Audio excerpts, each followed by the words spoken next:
Hello students, मापन प्रणाली जिसमें अभी तक हमने कुछ ट्रिक्स देखी हुई थी यूनिट कन्वर्जन के लिए। ठीक है, अब मापन प्रणाली में जो उपयोग होती हैं इकाइयाँ वो कैसे आईं उसकी पूरी हिस्ट्री देखते हैं। लंबाई, द्रव्यमान और समय आदि को मापने में प्रयुक्त प्रणाली मापन प्रणाली कहलाती है। क्लियर। अब मापन की जो पद्धतियाँ हैं कौन कौन सी होती हैं? सबसे पहली होती है FPS। ये सब सर्वप्रथम प्रयुक्त की जाने वाली पद्धति है। ओके, मीन्स सर्वप्रथम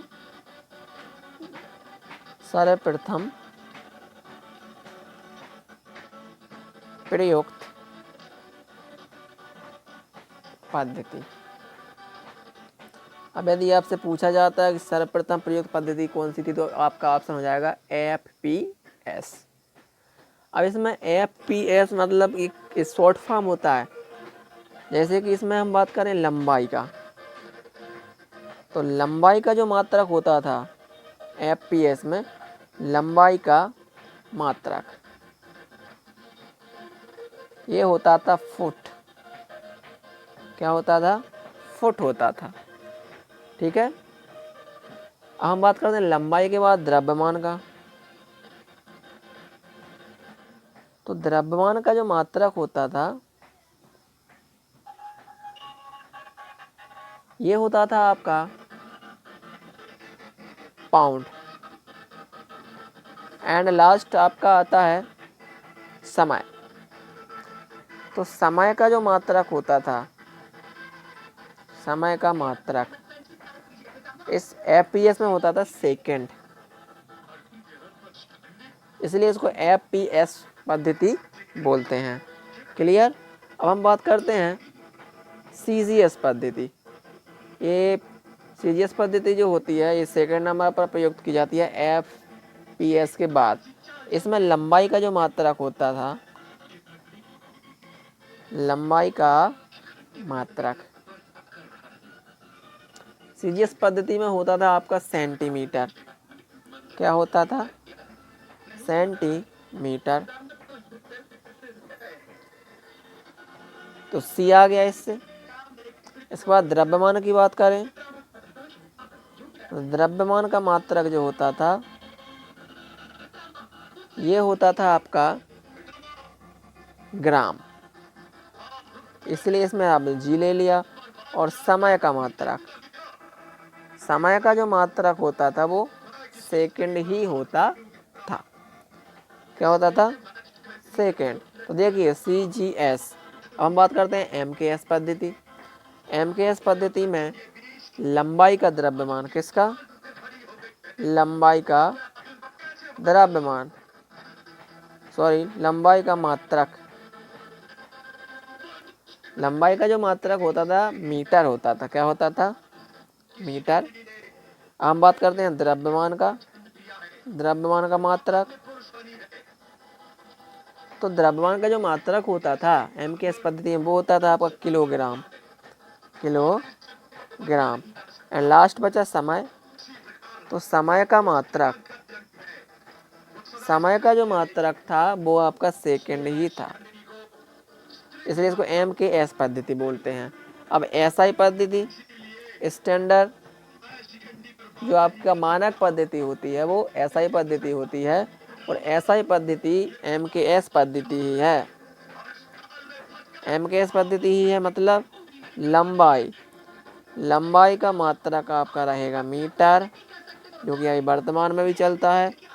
द्रव्यमान का जो मात्रक जो है वो किलोग्राम ही रहेगा, जो कि अभी भी है, यही चल रहा है। और समय का जो मात्रक है वो आपका रहेगा सेकंड। ये मानक है आपका, मानक इकाई बोलते हैं इसको। ठीक है ना। अब हम बात करते हैं समय का मापन कैसे करते हैं। अब इसमें क्वेश्चंस कैसे बनेंगे, देखिए क्वेश्चंस आपसे कुछ ही पूछ सकते हैं। CGS पद्धति में लंबाई का मात्रक होता है सेंटीमीटर, MKS पद्धति में द्रव्यमान का होता है किलोग्राम। इस टाइप से पूछ लिया जाता है। सबसे प्रथम प्रयुक्त पद्धति कौन सी है? FPS पद्धति। क्लियर। इस टाइप के क्वेश्चंस आपसे पूछ सकते हैं।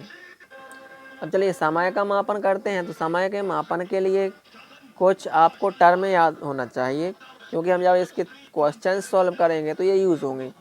सभी को पता है समय के मापन में मिनट, सेकंड और घंटा, दिन, साल, महीने, ये सब मोस्ट इम्पोर्टेंट हैं। तो पहले हम बात शुरू करते हैं छोटे स्तर से। 1 मिनट बताइए, 1 मिनट में 1 मिनट जो होता है उसमें कितने सेकंड होते हैं? 60 सेकंड होते हैं। ये सबको क्लियर पता है।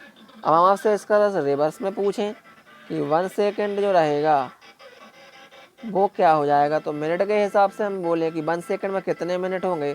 1/60 मिनट्स, है ना, 1/60। अब यदि हम बात करें 1 घंटे की, ये रिलेशन है और कुछ नहीं है। 1 घंटा जो है आपका उसमें होते हैं 60 मिनट। क्या होता है? 60 मिनट। इसका मतलब हो गया कि अब सेकंड की बात करें तो 1 मिनट में होते हैं 60 सेकंड, तो 60 मिनट में 60, तो 1 घंटे में कितने सेकंड होंगे? तो देखिए 2 जीरो के 2 जीरो, 6 6 36, तो 1 घंटा में 3600 सेकंड होते हैं। ये बन गया आपका सेकंड, ठीक है ना। तो ये रिलेशन है, ड्राइव कर रहे हैं हम लोग। अब हम बात करते हैं कि एक जो मिनट होता है वो घंटे का कौन सा भाग होता है। देखिए 1 मिनट ये जो होगा घंटे का 1/60 घंटा, इसके बराबर होगा। अब रिलेशन देखते हैं एक दिन का। एक दिन में हमको पता है कि 24 घंटे होते हैं, दिन और रात काउंट करते हैं। अब 24 घंटे होते हैं, अब 24 घंटे हो जाएंगे तो मिनट कितने होंगे? तो 24 घंटे और 1 घंटे में होते हैं 60 मिनट। तो ये आपका 24 में 60 का गुणा करेंगे, 0 का 0, 6 चौके 24, हासिल की 2, 6 दूनी 12 और 2 14। ये आपका हो गया मिनट। क्या हो जाएगा? मिनट। कि एक दिन में 1440 मिनट होते हैं। अब सेकंड की बात करें, देखिए एक दिन में कितने सेकंड होते हैं? जब 1440 मिनट होते हैं और 1 मिनट में 60 सेकंड होते हैं, 60 का गुणा कर देंगे। देखिए 1 0 2 0, 6 चौके 24 की 4, हासिल की 2, 6 चौके 24 तो 2 26 की 6, हासिल की 2, 6 कम 6 और 2 8, कितने हो जाएंगे? 86,400 सेकंड होते हैं। ये होते हैं एक दिन में। तो ये कुछ रिलेशंस हैं जो आपको याद करने की ज़रूरत नहीं है। नॉर्मली आप ये पता होना चाहिए ड्राइव कैसे करते हैं। जब इसकी आवश्यकता पड़ेगी हम ड्राइव कर लेंगे। बताइए, यदि आप याद कर सके तो ठीक है, लेकिन याद नहीं करना चाहिए मैथमेटिक्स को। अब हम बात करते हैं, आपने सुना होगा माह, सप्ताह, दिन, इस पर हम बात करते हैं। सभी को पता है 12 माह में 1 साल होती है। 12 माह बराबर 1 वर्ष। अब 1 साल में कितने पूरे पूरे सप्ताह होंगे? देखिए दिन की बात नहीं कर रहा, सप्ताह। तो 52 सप्ताह होते हैं 1 वर्ष में, कुछ दिन भी बच सकते हैं। अब सबको पता है कि 7 दिन में क्या होता है? 1 सप्ताह होता है। 7 दिन में 1 सप्ताह होता है। और नॉर्मली 1 महीने में 4 सप्ताह होते हैं। तो 4 सप्ताह मतलब 1 महीना। क्या होता है? 1 महीना। दिन भी होते हैं इसमें कुछ एक्स्ट्रा, 1 दिन 2 दिन, वो डिपेंड करता है कि कौन सा दिन कौन सा महीना है, ठीक है ना। अब हम इसके बाद बात करते हैं 4 सप्ताह बराबर 1 महीना। अब 15 दिन का होता है 1 पक्ष, और 2 पक्ष होते हैं, कृष्ण पक्ष और एक शुक्ल पक्ष। अब 10 वर्ष जो होते हैं, 10 वर्ष, ये होती है 1 दशक, 1 दशक। और 13 चंद्रमास, 13 चंद्रमास में 1 वर्ष हो जाता है, ये भी याद रखना। चंद्रमा के थोड़े से दिन और हमारी पृथ्वी के दिन से थोड़ा सा अंतर होता है, ठीक है। तो ये तो नॉर्मल रिलेशन है, ज़्यादा कुछ विशेष नहीं है, लेकिन अभी हम आपको बेसिक ही बता रहे हैं। अब कुछ चीज़ें ऐसी आती हैं, लीप ईयर का नाम सुना होगा। पहले देखिए नॉर्मली हम 30 दिन का 1 महीना मानते हैं। यदि आप सवाल हल करेंगे और नाम से नहीं आया, ऐसा नहीं आया कि जनवरी है, कि दिसंबर है क्या है, सीधा महीना आया तो 30 का मान लेना। तो इसके हिसाब से देखिए 365 दिन में एक वर्ष होती है, नॉर्मल वर्ष, है ना। लेकिन यदि हम बात करें 366 दिन होते हैं कभी कभी, वो होती है एक वर्ष तो होगी, लेकिन वो होती है लीप ईयर। अब लीप ईयर की बात चल रही है तो थोड़ा सा उस पर हम डिस्कस कर लेते हैं। देखिए लीप ईयर जो होता है, लीप ईयर में जो ऐसे वो होती है सन जिसमें 4 से भाग पूरा पूरा चला जाता है, 4 से विभाज्य होती है लीप ईयर होती है। कौन? लीप ईयर, इंग्लिश में बोलते हैं इसको लीप ईयर।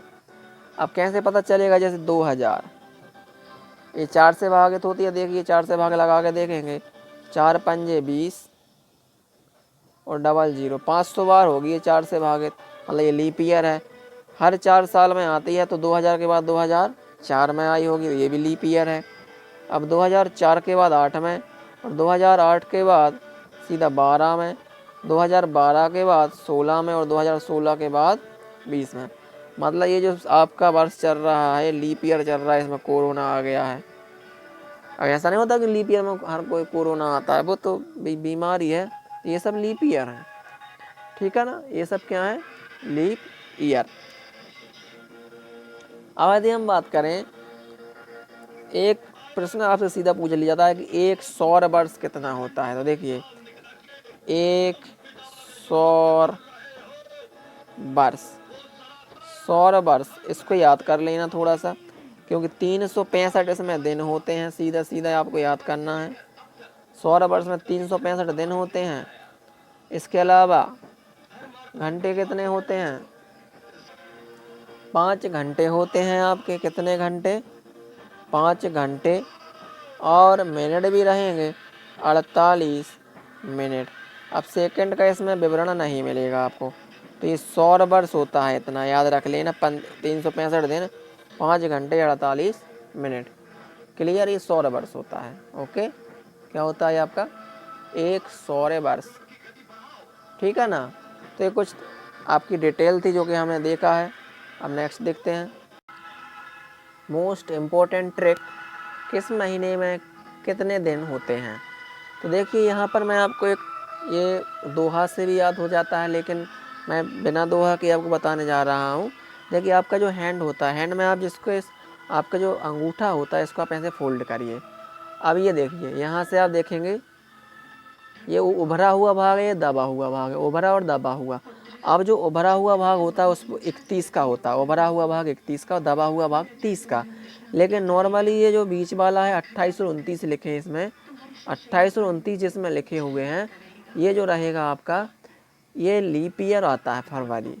लीप ईयर मतलब 366 दिन, एक दिन बढ़ जाता है, तो फरवरी ये 29 का होने लगता है। नॉर्मली 28 का रहता है जब लीप ईयर नहीं होता, लेकिन लीप ईयर में वो 29 का हो जाता है, क्योंकि एक दिन आपका बढ़ जाता है। तो देखिए कैसे करते हैं, जनवरी 31 का, तो फरवरी 28 का, और लीप ईयर में 29 का, मार्च 31 का, अप्रैल 30 का, मई आपका कितना रहेगा? 31 का रहेगा, जून 30 का, और जुलाई 31 का। देखिए फिर जुलाई के बाद इसी से आप अगस्त को काउंट करेंगे, तो अगस्त भी 31 का, सितंबर 30, अक्टूबर 31, नवंबर 30 और दिसंबर 31। उभरा हुआ आपका 31 और दबा हुआ 30, और यहाँ पर फरवरी आएगा तो 28 या फिर 29। क्लियर? यहाँ पर समझ लेते हैं, उभरा हुआ भाग ये है, उभरा हुआ भाग जो है वो 31 का होता है जनवरी, तो फरवरी आपका दबा हुआ है, तो लीप ईयर में 29 का, और नॉन लीप ईयर में 28 का।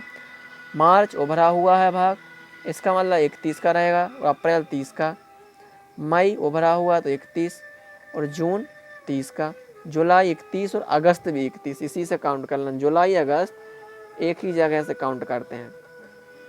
सितंबर 30, अक्टूबर 31, नवंबर 30 और दिसंबर 31। तो ये देखिए आपको आसानी से याद हो जाएंगे, जनवरी 31, फरवरी 28 या 29, ये लीप ईयर में 29, मार्च 31, अप्रैल 30, मई 31, जून 30, जुलाई 31, अगस्त 31, सितंबर 30, अक्टूबर 31, नवंबर 30 और दिसंबर 31। नोट लीप ईयर में फरवरी 28 धन 1 29 की होती है, क्योंकि लीप ईयर में 365 धन 1 मतलब 366 दिन होते हैं, जैसे 2020। क्लियर? Thank you.